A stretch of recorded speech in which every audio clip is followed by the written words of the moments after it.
we'll do this next word study here in my office. It's on the word seal, since I shared that chapter with you out of God's Celestial Purpose by John Essex. We're sealed by the Spirit of God, and nothing can break that seal. And I wanted to actually look up this word, and there's not a lot of scripture. It's a small word study. So it's just well worth understanding. I get edification from these studies myself, and I'm thankful for that. Maybe they don't get a lot of views and much response to these word studies, but it's beneficial, especially for what I'm studying right now. And out of the keyword concordance, and I'm getting all these scriptures, and understanding these words is so great. I can't understand why a student of the scriptures wouldn't want to learn these words and their meanings in the Greek elements, or the English elements and the Greek meaning. It's all so good and important to have, because then you really see what scripture comes alive when you understand the words a lot better.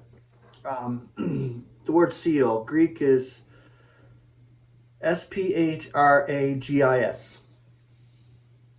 however you pronounce that. But I'll show it to you again on camera. There you go. There's the Greek word.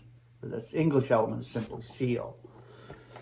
The concordant definition is beauty, the impression left by some instrument or device, attesting the genuineness or securing the inviolability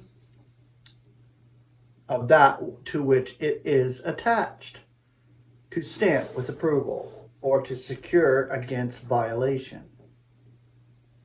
So, it cannot be broken. It's solid. It's sealed. We are sealed with the Holy Spirit of promise. An earnest of the enjoyment of our allotment among the celestials coming up in the next few eons to come, which is Aeonian life.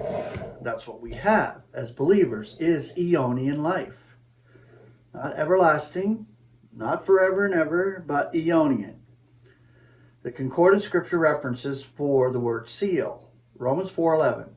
And he obtained the sign of circumcision, a seal of the righteousness of the faith, which was in uncircumcision, for him to be the father of all, those who are believing through uncircumcision, for righteousness to be reckoned to them. 1 Corinthians 9:2.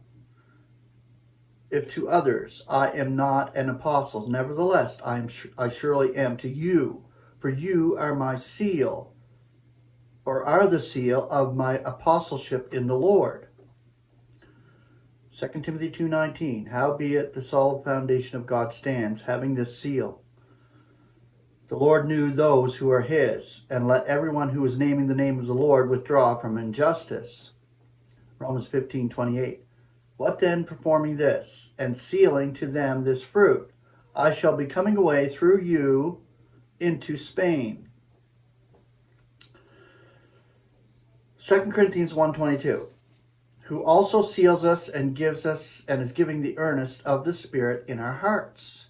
So a seal, God's Spirit. Ephesians 4:30. And do not be causing sorrow to the Holy Spirit of God, by which you are sealed for the day of deliverance. And the last one, Ephesians 1:13. In whom you also, on hearing the word of truth, the evangel of your salvation, in whom, on believing also, you are sealed with the Holy Spirit of promise.